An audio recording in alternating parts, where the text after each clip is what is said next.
You're listening to the Joyful Practice for Women Lawyers podcast, episode 248. Welcome to the Joyful Practice for Women Lawyers podcast. I'm your host, Paula Price, lawyer turned certified executive coach. This podcast was created to empower women lawyers just like you to create a life and practice you love.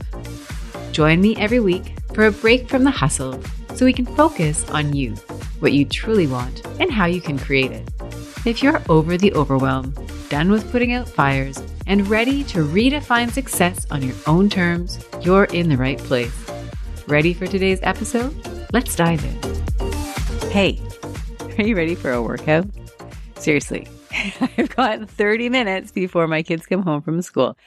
And in that time, we are going to have one of those high intensity interval training type workouts. Yeah, that's right. You and me, you know, the kind where it's short, sweet, intense, and you feel that afterburn effect long after the episode or the workout wraps up. Yes, that is us today. So hold on to your hats, grab a glass of water. I don't know if you're out for a walk. This is great. You can think about it on your walk. If you're washing the dishes, if you're driving somewhere, whatever it is that you do when you listen to podcasts, I hope you're ready. I hope you're ready for some hard work today. So today, as you will have gathered from the title of this episode, we're going to talk about your self-concept. In particular, how your self-concept may be keeping you stuck.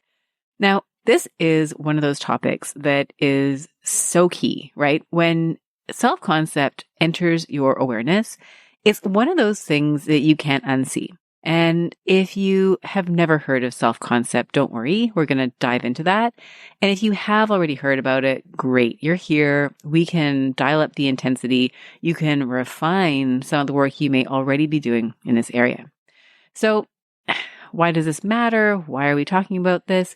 If your self-concept is keeping you stuck and you're not aware of it, there's so much that you can do about it. So I'm going to give you 3 classic scenarios and ask you if you can see yourself in any of them. So scenario number 1, you set a goal, you reach that goal, and you're so uncomfortable having reached that goal that you then go and sabotage yourself as a result, right? Who has not done this? So a nice sort of light example of this might be you get nicely dressed up for an event, for work. Somebody gives you a compliment and you feel so uncomfortable by the compliment that you dismiss it. Maybe you tell them, oh, no, you never should have said that. Like, you know, this old thing, the classic scenario, right? You dismiss the compliment. You feel really uncomfortable.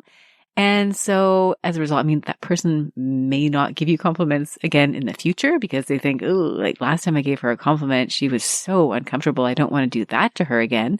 Or you might also find that you just stop dressing up because it's too awkward. It feels too uncomfortable to get that kind of attention, and maybe a combination of both, right? So that is potentially a classic case scenario of the upper limit, the self-concept problem. We'll get to that in a minute. Number 2. Is you set a goal and you do everything in your power to reach that goal. So you use all the tools, the tricks, the strategies that have helped you get to success in the past. You dial it up, and what ends up happening is you exhaust yourself in the process. You may reach the goal, but you find it totally unsustainable. So eventually you give up on it, or you never reach the goal, right? You crank it up, but whatever it is that you want is just unattainable. And so you prove to yourself that, you know what, this was a waste of time. This is just not, part of the plan for you. So you give up. You abandon your goal because it's too hard to maintain, or you abandon your goal because the way that you're approaching it is just too hard, too much work, not worth it. It may be that you're trying to delegate, right? You have a project, you want to delegate to your team members. So you do that. You delegate, and in theory, you think you're doing it differently, but actually you continue to try to maintain control over all aspects of the project. You're watching the people that you've delegated to and making sure that they are doing exactly what you have asked them to do in the way that you have done it. They may have questions or problems, and so they keep coming back to you. And so you find that you're explaining and re-explaining, And in the end, it is so much harder for you to try to delegate the work to somebody else on your team that you decide, you know what, this just isn't worth it. I'm better off doing this myself. A third example might be, there's this thing, right, that looks somewhat desirable, but you talk yourself out of it because you simply decide that it is not for you. This goal is not for you. So an example where this might come up is in marketing or business development or trying to bring new clients into your world, right? And this can be really tricky for lawyers because you are trained to be a problem solver. You are trained to be analytical, right? At law school, you are trained to solve people's problems. They're legal problems, and there's a certain way that you go about doing that. At the same time, you may have been told that in order to attract really excellent work, put your head down and do a really good job. And so you do that. You do an excellent job. But the trouble is you're sitting there in the corner doing all this excellent work, but nobody knows that it's you. Nobody knows about you. They don't know to come to you, right? There's this element of communication that is missing. You might also have a hang up about the way that marketing or business development or bringing new clients toward you or whatever the things are that are required to generate that new work. You might have a mindset block, right? You might have been told, it's ambulance chasing, right? I mean, who hasn't heard that term and thought, I would not ever want to be the equivalent of an ambulance chaser, right? You might not be a personal injury lawyer who would even be accused of ambulance chasing. And I know my listeners are not ambulance chasers, so I'm using this term as an example of something that people have potentially said out there that you may have heard and thought, I don't want that to be me. It comes up too in a law firm context, right? Maybe you see people around you who are talking about the way that they work. There's these big deals and they're throwing the numbers around and the names of clients around and sort of the way that people are talking about themselves doesn't sit well with you. It's not the way that you would like to promote your work or the way that you're working with people. So instead of thinking, I'm one of those people that's capable of being really good at business development, I would be really good at bringing exactly the type of work that I want, exactly the type of clients that I want to work with. Instead of thinking that's something that would even be possible for you, you shy away from it, right? You dismiss it without even trying. And what I'd like to offer to you is that each of these scenarios, right? That idea of setting a goal, reaching it, and then self-sabotaging, the idea of setting a goal, doing everything in your power and in your skill set to reach that goal, and then realizing it's too exhausting to maintain, or, it's out of reach anyways, why bother? Or this final category of, there's this thing that would be really great, but that's just not you. That's just not in your cards. It's not your destiny, however you want to describe that. These are actually all cases where the self-concept tool can be really helpful. And so that's what I'm going to share with you today. And going back to this workout, I just had lunch. But before I had lunch, I had a call with my group coaching mastermind group of lawyers who I absolutely adore. I really do. And this was what we were talking about today, right? In the month of February, we talk about self-concept. And it reminded me of how much this concept can be of value, how impactful it can be when you start to raise your awareness around your self-concept. And so it really inspired me. I had a completely different episode planned, and I'm shifting gears here because it occurred to me during our call and as I was thinking about recording this podcast that this message, this lesson can be so impactful for you and you can apply it right away. And so what I'm hoping for you as you're listening, right, in this window that we have, I see we've got about 20 minutes before everything changes here for me. So let's see what we can do.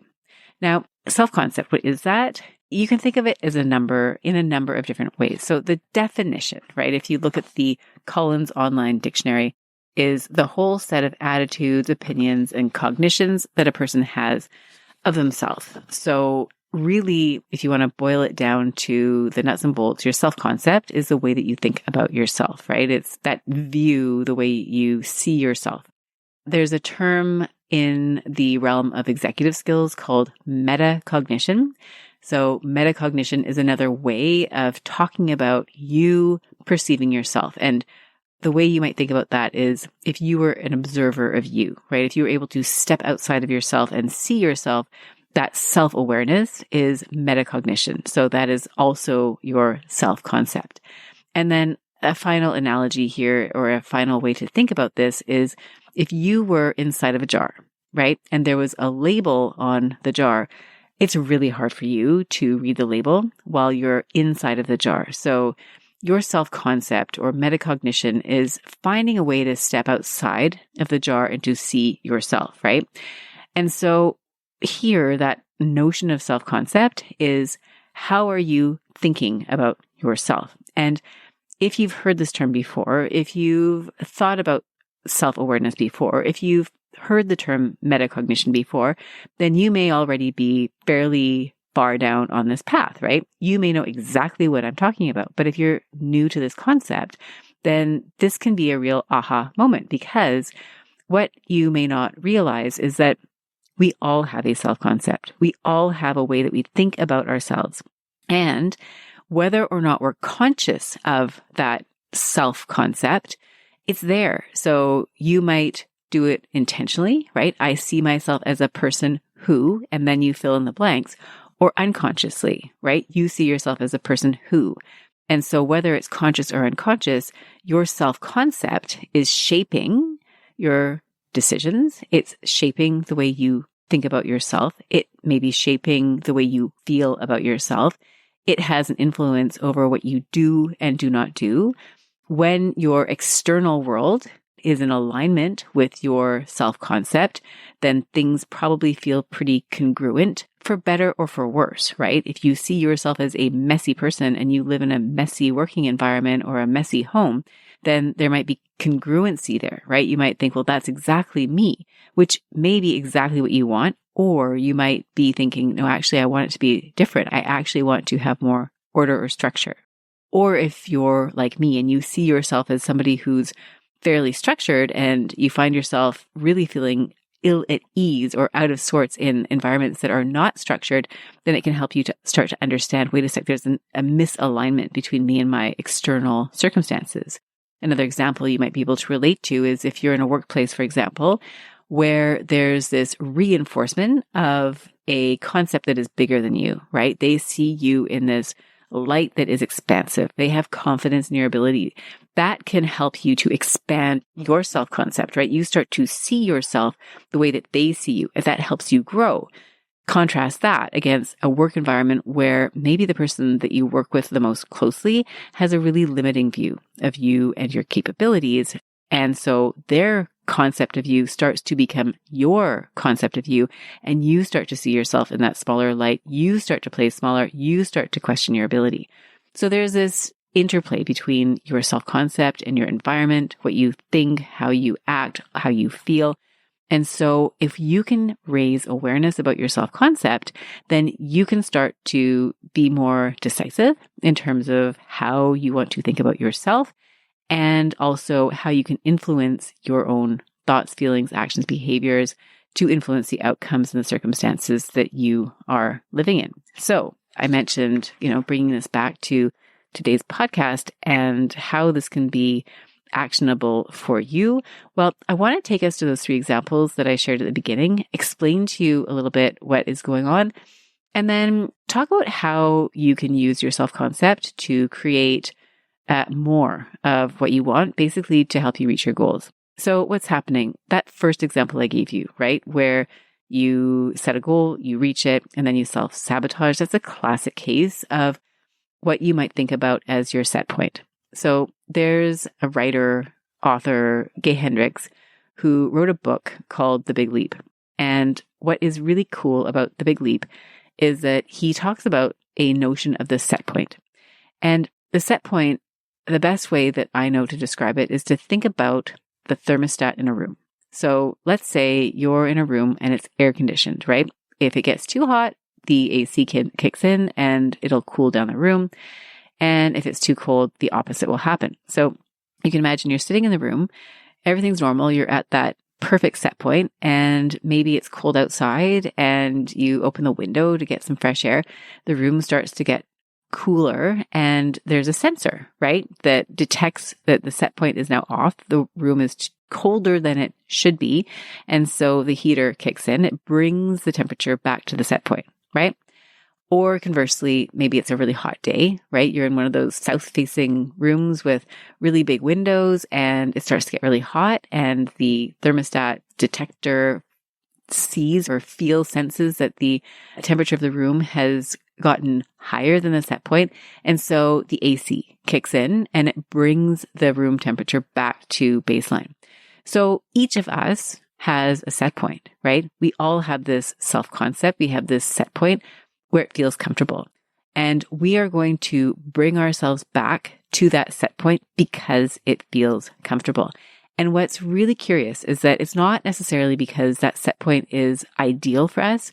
It is simply that it is comfortable, right? So think of the example where, let's say you're given a role in a project, right? Let's say you are leading a team and you lead that team to a really excellent outcome, right? Maybe you're a litigator, you're lead counsel on a trial, you assemble your team, you come up with a strategy, you are successful in that strategy, and people are coming back to you and they're saying, hey, you did such a great job. And you might be saying something like, oh no, it's a total fluke. Like, really, if you knew what was going on behind the scenes, you would have been horrified at what was going on. Or maybe you're giving the credit to everybody else. Well, yeah, no, it was great. Like, I was really lucky because everyone on my team worked really hard and so came through at the end. And this other person, they were responsible for the entire planning process. I mean, yes, I believe in sharing credit 100%. I also think that if you're sharing credit and minimizing your role to the point that whoever you've just spoken to has now been thoroughly persuaded that you had nothing to do with the successful outcome, and that for the next time one of these files comes in, they really need to reach over to your colleague who sounds like they did the lion's share of the work, right? You can see how that could be happening, right? Your set point is saying it's too uncomfortable for me to be receiving this feedback, this really positive attention. It's way more comfortable for me when I'm sitting in the spot or out of the spotlight. And so the behavior, right, the thing that you do brings you back to where you started, right? I mean, you can see how that can happen. And as we're talking, part of that experience that I'm hoping for you is to be able to see in yourself where you may have set points, right? Where you may have attracted attention that was positive, and there was that feeling, right? Some people talk about being really uncomfortable when they receive a compliment, right? And I get it. We're wired to be, maybe not wired, but we're conditioned to think that being humble is one of the best things ever. And maybe to receive compliments like that feels a bit odd, right? Especially if you're not used to receiving it, or maybe you feel like, wait, I don't want all this attention. Like, it's not right for me to have all this attention. And so I just want you to notice that and to think of situations where that may be happening, because as you seek to grow, right? And that kind of takes us back to this idea of being stuck. As you seek to grow, as you seek to change, if you are being guided by that set point, if you're letting the set point run the show unconsciously, it may keep you from moving forward. So that is what may be happening there in that first scenario, is that your set point has kicked in and it's pulling you back to where it's comfortable, even though where it's comfortable may not be where you really, truly, like deep down, want to be going. So the second scenario that I gave you was this idea of, you set a goal and you do everything in your power to reach that goal. And it's doing things that align with your current self-concept. You're using the tools that you see as being your tools. So delegation is an example that I shared because I see it a lot with lawyers, because lawyers are so good, right? And my guess is you're going to fit into this category. You are so good at doing the things that you need to do to get the job done. You're smart. You're really good at figuring things out. You're really hardworking, so you don't shy away from putting in the labor that is required to achieve the outcome. you're probably really detail oriented, right? You know exactly what needs to be done. You probably have a very particular way of doing things so that it turns out perfectly every single time. And so when you take these skills, right, and these are skills that you have developed, they're inherent to you, and then you try to delegate, what can sometimes happen is it's really hard to give up control, which effectively is what you're doing. You're controlling the outcome. When you bring in variables like other people who are there to support you, they're not going to do it your way. And the work product may not be exactly what you want. And you may feel that you need to step in and sort of keep a very close eye on the product. And yes, that may be necessary to a point. And also, if that is the skill set that you're relying on, right, that ability to control, then it can hamstring you, right? It can prevent you from reaping the benefits of having a team. What if the skill set that you were developing, instead of it being, I'm teaching my team to do exactly what I want the way that I want it, what if there was a different way of approaching this? Not that there's anything wrong with that. Sorry, as I say that, I get it, right? There are times when that's exactly what you need. And also, are there other skills that you may need to develop that maybe are not your current skill set, right? They do not reflect your current self-concept, but that are necessary in order to rely on others to help you get the job done. So you might think about, in a delegation context, maybe the skill set isn't so much that you're going to control the outcome or control the process, but maybe it's empowering your team so that they can learn their own way to do things. They can surprise you, hopefully in a good way, with what it is that they come back with, because it's different from how you would do it, but it aligns with their skill set. Maybe it's the ability to say, listen, like that thing that I would normally want to be a 10 out of 10, I can see how this work product isn't exactly the way that I would do it. Maybe it's not a 10 out of 10 in your eyes, but it does tick all the boxes that are required. Can you live with that? Can you live with the work product not being exactly the way that you want it? And so you can see here how there's a shift in the nature of the skills that you'll need in order for you to reach your goals. And so a concept I find quite helpful there is one that is shared in a book written by Tracy Goss. It's called The Last Word on Power. And she talks about how people who are really successful tend to have a winning strategy, and they reach a very high level of success using that winning strategy. But what happens is that they get stuck at a certain point. They can't move forward, right? It's like, you can imagine you're on a bicycle and you're in that first gear. You can keep pedaling faster, but you're not going to go any faster until you move into that next gear. That's effectively what you're doing, right? So if you are aligning yourself with the concept of a first gear person, you need to realign yourself with the self-concept of a second gear person. So if you're following, and I hope you are, then you might ask yourself what some of your winning strategies have been, and what is the new strategy that you might have to adopt. And what I see often with lawyers who are making transitions from almost that earlier stage sometimes to a more senior stage. So I'm thinking going from the worker B to the manager B in whatever capacity that would take shape in your organization, your firm, your practice.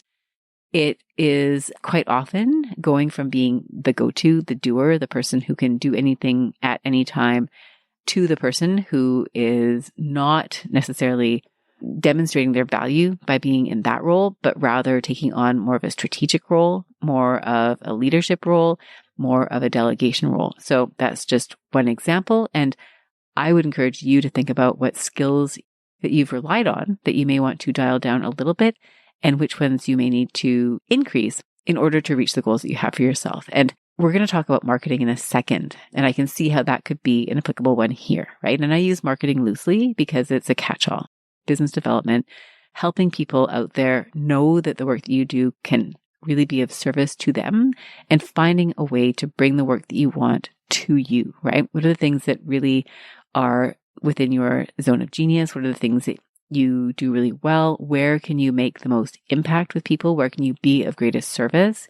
So when you're thinking about how to bring that work to you, right, that is effectively marketing. If your strategy so far has been, well, I'm really excellent at the work that I do, and you know that's enabled you to reach a certain capacity where you are right now, are there other ways, right, that you could bring that work toward you? And what I'm offering here is that, yes, that skill set of being really excellent at your craft may be complemented by also developing the skill of being really great at communicating to others that you can help them in a way that is tangible to them. So you can see that shift, right? It's shifting the focus away from so much. I mean, the quality, of course, yes, we're maintaining quality, and we're also going to be shifting our skill set to one of bringing those people to you proactively, if that would be a new thing for you in your practice. So that brings us to the third example, which is to say, let's say you've seen something that you want, right? The example I'm using here is that you want to be the kind of person, the kind of lawyer who generates work, to whom people turn to for help, whether the people who turn to you are other lawyers who see you as someone who can really help them in a complementary practice area to the work that they do. Maybe it's work that they would normally do, but there's a conflict and they need a trusted person that they can refer their clients to when they are unable to help them. Maybe it's people in their network, or they routinely are in an area where they want to refer their clients to a lawyer and they want to make sure that they're referring to the right lawyer. Or maybe the people you have in mind in terms of your clients are the direct clients that you will serve, right? These are the people who need lawyers to help them, the organizations who need help with a transaction that they're going through. It's the family that needs help to navigate a really thorny separation process. It's the end user of the legal services. And so if your current model of thinking is, I'm just not that person, I don't believe in marketing, I think it is just something that is not me, right? I referred a few minutes ago to this idea of ambulance chasers, or, that it's too salesy or it feels cringy. I mean, there's all sorts of reasons why lawyers can potentially shy away from doing that. Maybe you've seen other people do it in a way that comes across as sort of self-promoting in a way that you don't like. So how can you do this differently? Well, I think taking that self-concept approach would be to say to yourself, okay, I know that I want people to learn about the work that I'm doing because I know I'm so capable of helping them. And from that perspective, who is the person, right? Who is the lawyer? Who is the version of you who is doing something in the nature of communicating to help others know that you're available, that you are capable, that you can help them solve their problems? And what you might come up with is that actually there's a very aligned way for you to attract work. And that way could be through service, right? If you think about the work that you do and how you're motivated to help people. And I've mentioned this before on the podcast. When I talk to lawyers about why they became lawyers in the first place, the number one answer is because you want to help people.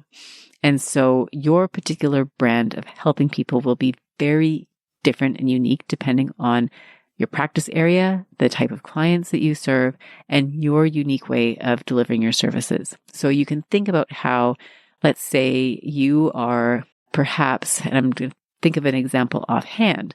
So let's say you are a litigator and there's a department within your firm. Let's say you're a litigator at a firm that has multiple practice areas, and there's a group of solicitors that routinely comes to you because something goes wrong in their practice, right? Maybe it's a deal that they're stitching together, and what you find is that often there's litigation that flows from that.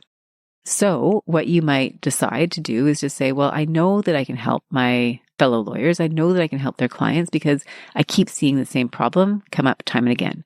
So if you're able to help educate the lawyers that you work with, if you're able to help educate the end user client about some of the things that might happen on their route to this litigation that they probably don't want, and that if they do end up in litigation, there's a number of things that they can do to prepare themselves, right? To streamline their file, to make sure that they preserve the right documents, to make sure that they're ready for you so that they give you enough time as a litigator to do the things you need to do, right? I think one of the things that I used to experience as a lawyer was that sometimes clients would not come to see their lawyer very early on in the process because they thought it would be more expensive if they gave their lawyers more time. And sometimes it was the opposite, right? The less time the lawyer had, the less able they were to put their case together in an orderly way. So you might have to file something prematurely just to preserve a limitation period. And then you're doing a bunch of fixing work, which takes more time. You see that in wills and estates, for example. I've seen or I've heard wills and estates lawyers talk about this, where couples or people who will avoid writing a will because they think it's expensive and they don't want to do that, or maybe it's inconvenient. They don't want to talk about something that seems really unpleasant. But what ends up happening is that if that person dies, which they might, right? If, something happens to them or they reach a certain age, and then if they don't have the will, then there's a lot of problems for whoever is left behind, right? To sort things out, to figure out who gets what goes where, who's responsible for what. And that is actually thornier and messier than if they were to have reached out and had their will settled before they passed away. So you can see how in these scenarios, right, a lawyer is really helpful, right, to help people prepare for something that could potentially happen. Now, I've given a couple of examples that would potentially involve litigation, but maybe there's other things, right? As a solicitor, you might know of ways that people can set themselves up for really amazing deals if only they knew. So if you start to see your role as one of education, as one of communication, of explaining how people might fall into certain potholes and how you as a lawyer can help them avoid those potholes, how you can help them take advantage of benefits they may not know they even have, then you start to see how, wait a minute, this thing that I can offer, right, this service and this way of promoting myself doesn't have to be through a lens that feels unaligned with who I see myself as. I can actually see myself as somebody who is performing a service, as somebody who is genuinely helping other people. And this thing that I'm doing to raise awareness, to potentially bring them into my world as a client, is in itself an act of service.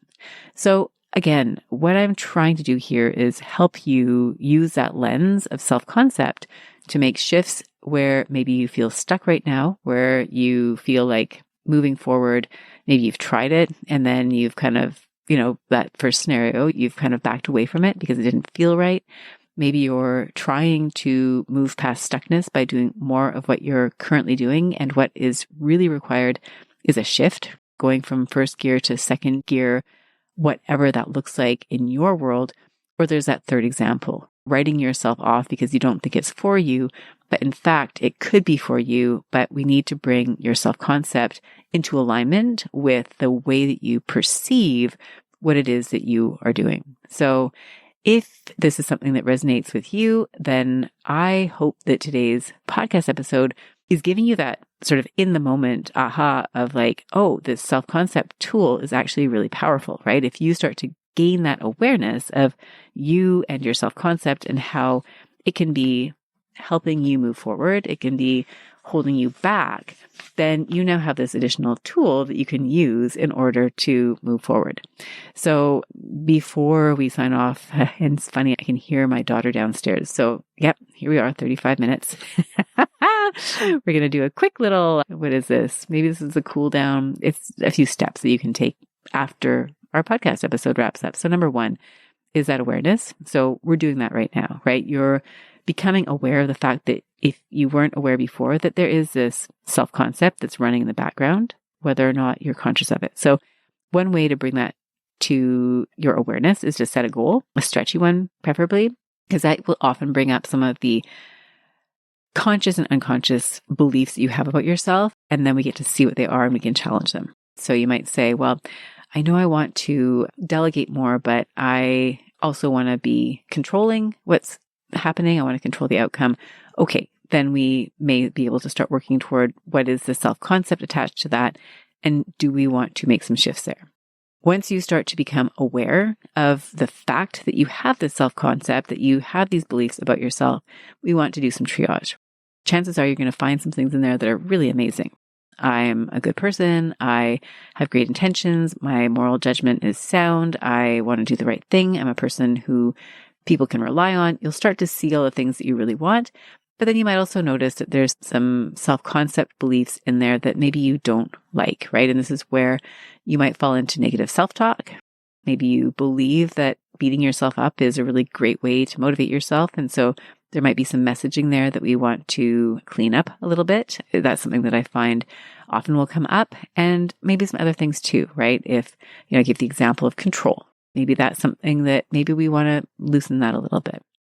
That's the second step. So first is that, awareness. Second is the triage. Third is redefining. So we might start to think about how do we want to conceive of ourselves? And I think aspirational choices here are really helpful. Who do you want to become? How do you want to see yourself if you're not yet there? There's ways that you can reach that. And then finally, aligning yourself, right? The actions that you take align with that version of you, right? That self-concept that you have of yourself in the role that you want to be in the position you want to be in. When you think about your self-concept, the aspirational components of it, how do you align your actions today so that you are that person? So that is a process. I'll leave that with you. And if you would like to talk about this more with me, please do. I'd absolutely love to work with you one-on-one and help you with this concept of self-concept and how you can apply it to help you reach your goals, to redefine that relationship that you have with yourself. And, I think this is a really powerful tool. It's one that I love, and I think it applies to all of us. And so I hope you've enjoyed this window of time we've had together. It's really great to be able to connect with you. I appreciate you joining me. I hope you've had a lot of aha moments today and that you're inspired by this concept. That's the final thing I will share with you before we sign off is sometimes when you start to get really familiar with your self-concept, with the description that you have for yourself, the way that you describe yourself, sometimes it can be a little bit jarring, right? You might find that there's ways that you are conceiving of yourself that you don't love. And so my final thoughts that I want to share with you is that this is an exercise of awareness. It is not an exercise of judgment. So I strongly encourage you and support you to be compassionate with yourself, to be the observer of yourself here. And please don't use this as an exercise in finding all the things that are wrong with you. That is absolutely not the objective here. The objective here is simply to notice that there is this running set of beliefs about you that you have. Again, this is that metacognition. We're stepping outside of ourselves and we're really observing how we conceive of ourselves. We're not judging those thoughts. We're not saying they're right. We're not saying they're wrong. We're simply observing. And from that place, then being intentional about the beliefs that we choose to keep with us and the beliefs that we choose to let go. So with that, I think you've worked really hard. I'm proud of you. And if you want to continue this conversation, please do reach out to me. I would love to hear from you. And with that, I'm going to wish you a beautiful week and look forward to reconnecting again soon. That's all. Bye for now. If you enjoyed today's show and don't want to miss an episode, subscribe and follow the show wherever you listen to your podcasts. If you haven't already, please leave a rating and review. Your feedback will help me create a podcast that's tailored to your needs and goes straight to the heart of what matters to you. Thank you for listening to this episode of the Joyful Practice for Women Lawyers podcast. If you want more information, visit www.thejoyfulpractice.com. See you next week.